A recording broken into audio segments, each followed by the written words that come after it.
Hello guys, welcome to our channel six alliance. Six alliance में आपका बहुत बहुत स्वागत है। और हम संघीय विधायिका के बारे में देख रहे थे।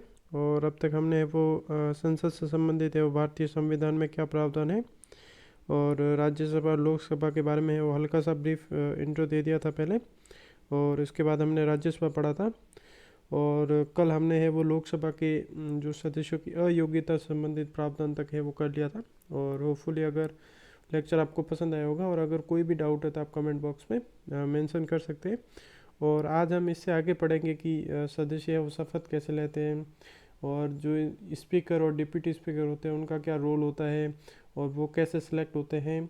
और जो संसद के सदस्यों के जो वेतन भत्ते होते हैं वो कैसे दिए जाते हैं, इनके बारे में एक एक करके अध्ययन करेंगे। सबसे पहले देखते हैं कि शपथ संबंधित प्रावधान। जो संसद के सदस्य है वो जब इलेक्ट होकर आते हैं तो उनके द्वारा है वो शपथ ली जाती है। तो उसके बारे में है वो का उल्लेख किया गया। तो जो संसद के जो सदस्य होते हैं, जो ये बेसिकली होता है कि जो प्रोटेम स्पीकर होता है उसके समक्ष है वो शपथ लेते हैं, या जो राष्ट्रपति द्वारा नियुक्त व्यक्ति होता है उसके समक्ष है वो इनको शपथ लेनी होती है। और इनके शपथ का प्रावधान है वो थर्ड शेड्यूल में दिया गया है। थर्ड शेड्यूल यानी तीसरी अनुसूची में वो शपथ संबंधित प्रावधान है। जो 12 अनुसूचियाँ हैं इसका भी हल्का ब्रीफ इंट्रो में है वो मालूम होना चाहिए कि कौन सी अनुसूची में किससे संबंधित क्या प्रावधान किया गया है। तो बेसिकली अब शपथ संबंधित जो प्रावधान किया गया है वो ये इसके तहत किया गया। और जब संसद जो सदस्य है वो इलेक्टेड होकर आ जाता है तो जब तक वो शपथ नहीं लेता तब तक है वो सदन का सदस्य नहीं बन सकता। तो ये चीज़ होती है कि उनको ज़रूरी रूप से वो संसद के सदस्य के रूप में शपथ लेनी होती है। तो ये चीज़ है वो आर्टिकल, अगर इसका आर्टिकल पूछा जाए तो आर्टिकल 99 में है इसका उल्लेख किया गया है। और यहीं पे एक थोड़ी सी हल्की चीज़ बता देता हूँ कि आर्टिकल 100 में भी कभी कन्फ्यूज़न होता है।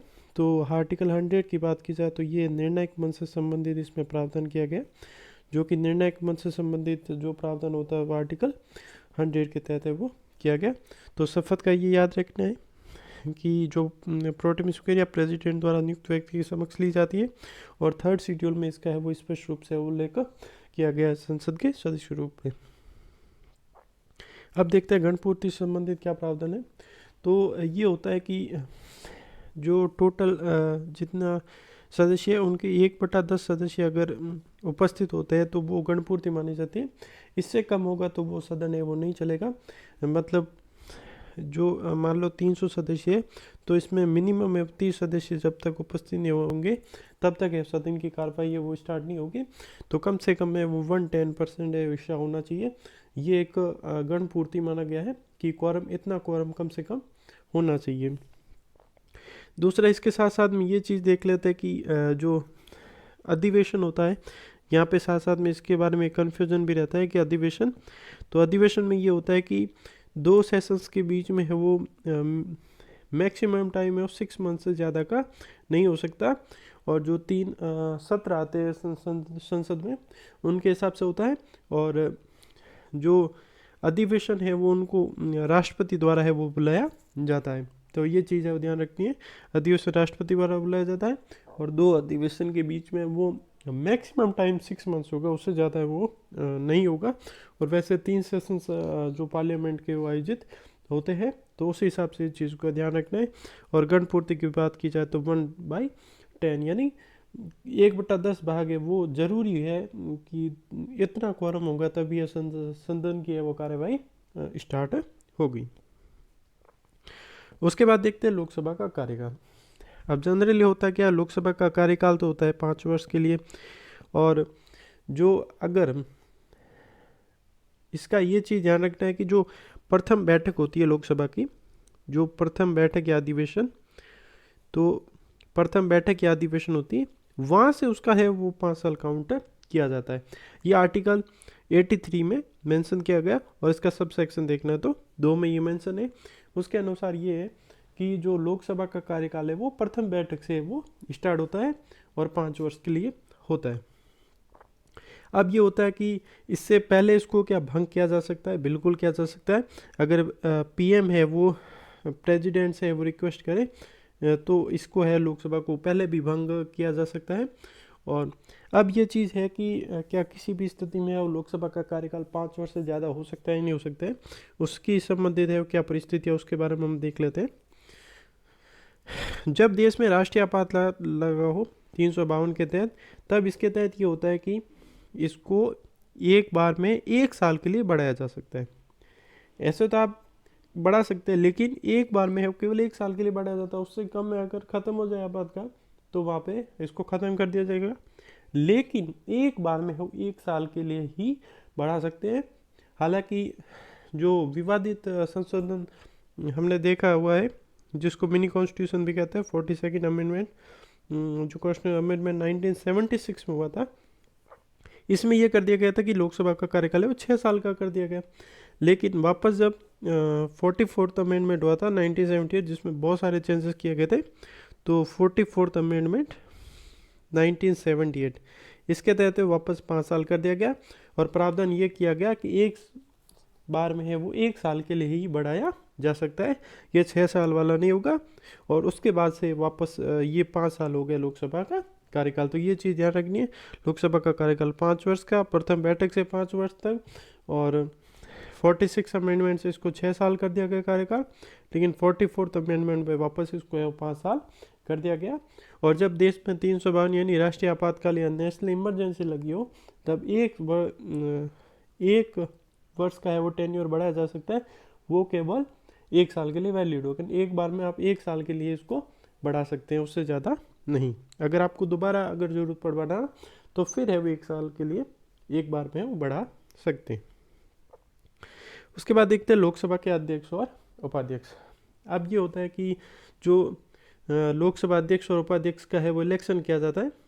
तो जब तक है वो लोकसभा के अध्यक्ष का इलेक्शन नहीं किया जाता, तब तक है वो प्रोटेम स्पीकर है वो जो चुने जाते हैं वो काम करते हैं, जब तक कि ये इलेक्ट नहीं हो जाते।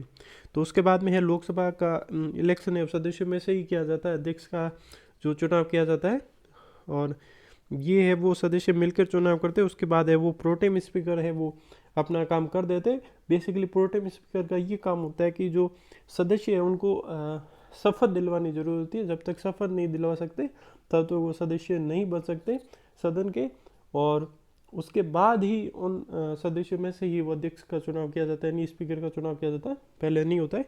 इसीलिए जो प्रोटेम स्पीकर होता है या राष्ट्रपति द्वारा नियुक्त व्यक्ति है वो इन सदस्यों को है वो उसके बाद में है शपथ दिलाता है। उसके बाद में ये देखते हैं कि अध्यक्ष का चुनाव होता है, उपाध्यक्ष का भी चुनाव होता है। तो उसके बाद में अध्यक्ष है वो अध्यक्षता करता है, उसकी प्रोटेम स्पीकर का काम है वो वहीं ख़त्म हो जाता है। बेसिकली ये भी है वो 5 साल के लिए कार्यकाल होता है इनका भी, लेकिन वो डिपेंड करता है कि लोकसभा अगर पहले भंग हो जाए तो इनका कार्यकाल भी है वो समाप्त हो जाता है। जैसे वर्तमान में लोकसभा स्पीकर ओम बिरला साहब है, और उनका भी अगर टीवी पे देखा होगा अगर लोकसभा की कार्रवाई, तो उन्होंने ये था कि जब इनको इलेक्ट किया गया उसके बाद है वो प्रोटेम स्पीकर।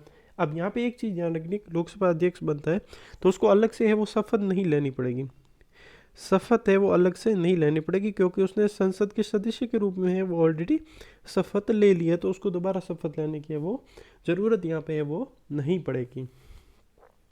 अब मान लो कि स्पीकर पे है वो कोई कार्यवाही चल रही है, तो वो लोकसभा में अगर उस पर कार्रवाई चल रही है तो लोकसभा में वो सामान्य कार्रवाई में तो भाग लेगा, अध्यक्षता नहीं करेगा, अध्यक्षता भी वो नहीं करेगा। दूसरा क्या, वोटिंग में क्या प्रोसेस रहेगा, तो वो सामान्य मतदान तो कर सकेगा, सामान्य मतदान कर सकेगा, लेकिन निर्णायक मत है वो नहीं देगा। यहाँ पे निर्णायक मत वो उसको देने का अधिकार नहीं होगा। ये चीज़ भी है वो ध्यान रखनी है, क्योंकि जब कार्रवाई होती है तो सामान्य तौर पर है वो सामान्य सदस्य के तौर पर बैठता है, अध्यक्षता नहीं कर सकता, निर्णायक मत नहीं दे सकता, लेकिन सामान्य मत दे सकता है। ये चीज़ ध्यान रखनी है।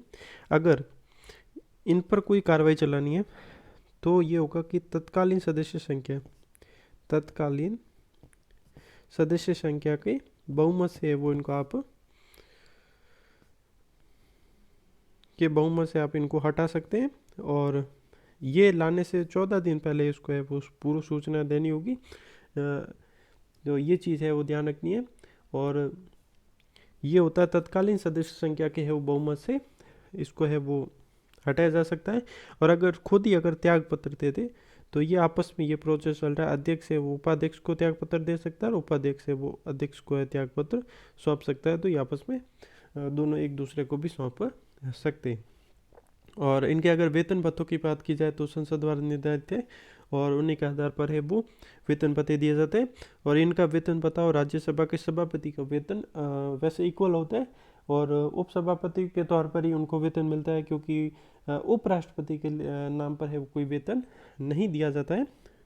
और इसके बाद देख लेते हैं कि इनका जो मेन काम क्या होता है। तो एक तो ये सबसे पहले है कि संसद में जो सही रूप से उसको चलाने का काम करने का जिम्मा है वो स्पीकर पे होता है कि संसद को कैसे चलाना है। और अगर वो बैठकों का संचालन भी करता है और बैठकों की अध्यक्षता भी करता है और संसद में कैसे कार्रवाई चलनी है और ये चीज़ होती है।